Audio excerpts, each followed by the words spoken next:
Libro de Nehemías capítulo 6. El muro de Jerusalén se concluyó en 52 días. Fue el tiempo en que transcurrieron los hechos narrados desde el capítulo 3 hasta el capítulo 6. Esto muestra lo intensos que fueron esos días. Los enemigos de los judíos, al ver que sus acciones violentas no lograban que la construcción fuera abandonada, cambiaron de estrategia. Comenzaron a urdir conspiraciones contra Nehemías.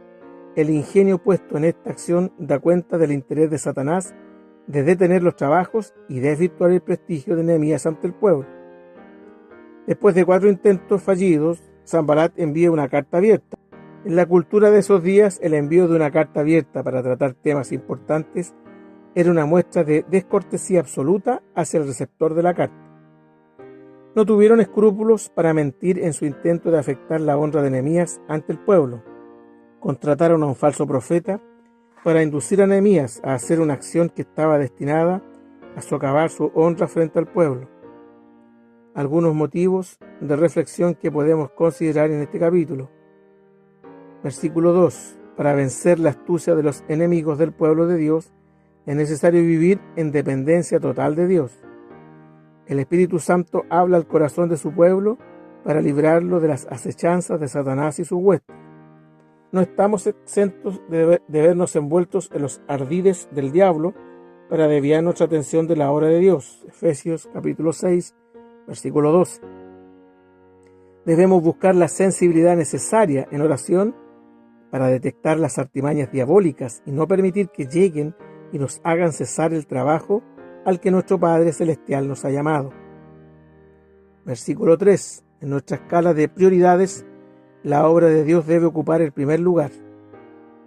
Uno de los elementos que Nehemías tuvo en consideración al responder la invitación de sus enemigos para reunirse y dialogar fue: yo hago una grande obra y no puedo ir, porque cesaría la obra dejándola yo para ir a vosotros.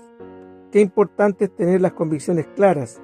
Eso nos asegura que con la dirección de Dios pondremos la mirada en lo que es importante para lograr el objetivo planteado por Dios y no nos distraeremos en acciones que nos alejarán de nuestro objetivo final. Versículo 4. Los enemigos de los creyentes son persistentes en sus esfuerzos por sacarnos del camino. Sanbalat envió 4 comitivas para intimidar a Nehemías. Ante la persistencia de los incrédulos para aceptar el Evangelio, nuestra oración debe ser: Señor, danos el discernimiento espiritual necesario para desenmascarar las intenciones del corazón de los enemigos de tu pueblo. Tengamos presente las palabras de Jesús: los hijos de este siglo son en su generación más sagaces que los hijos de luz. Lucas capítulo 16, versículo 8. Luego, no vivamos despreocupada y confiadamente atendiendo lo que el mundo nos quiere vender. Versículos 6 y 7. A los enemigos de los creyentes no les importa mentir, son hijos del padre de mentiras, Satanás. El 5º intento de Sanbalat fue una carta abierta. Esto era un documento que se leía públicamente ante el destinatario. No tuvieron empacho en mentir descaradamente levantando falsos testimonios contra Nehemías. No esperemos que el mundo nos trate mejor a nosotros. Seremos calumniados, nos pondrán chismes y falsos testimonios para destruir nuestra capacidad de predicar el Evangelio. Una vez más apelamos a Pablo: si Dios por nosotros, ¿quién contra nosotros? Romanos capítulo 8, versículo 31.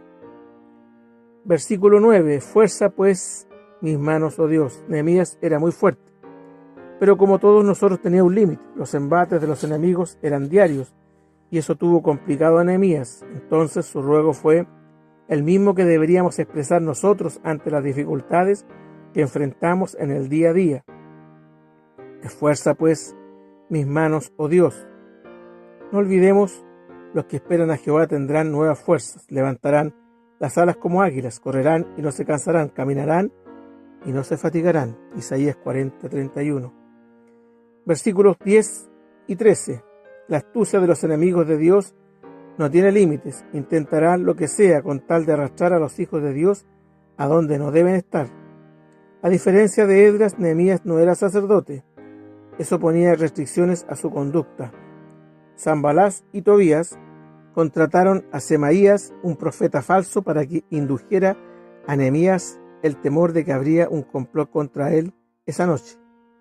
El lugar más seguro para esconderse sería el templo, recinto reservado exclusivamente para los sacerdotes. Si Nehemías profanaba el templo, su prestigio a los ojos del pueblo sería dañado y colocaría una duda razonable en ellos de si tener o no a un profanador del templo como guía del pueblo. Cuando la conducta del líder es irreprensible, aunque sea acusado por sus enemigos, no podrán probar sus acusaciones por ser falsas. Versículo 16. Cuando el pueblo de Dios permite que Él se manifieste, la obra es poderosa y en sí misma un testimonio de la grandeza de Dios. Nuestro problema es que muchas veces pretendemos hacer la obra de Dios, pero sin practicar una comunión íntima con Él. Debemos corregir esta manera de actuar y estar alertas para evitar que los enemigos de Dios desvíen nuestra atención y apartemos la mirada del Señor.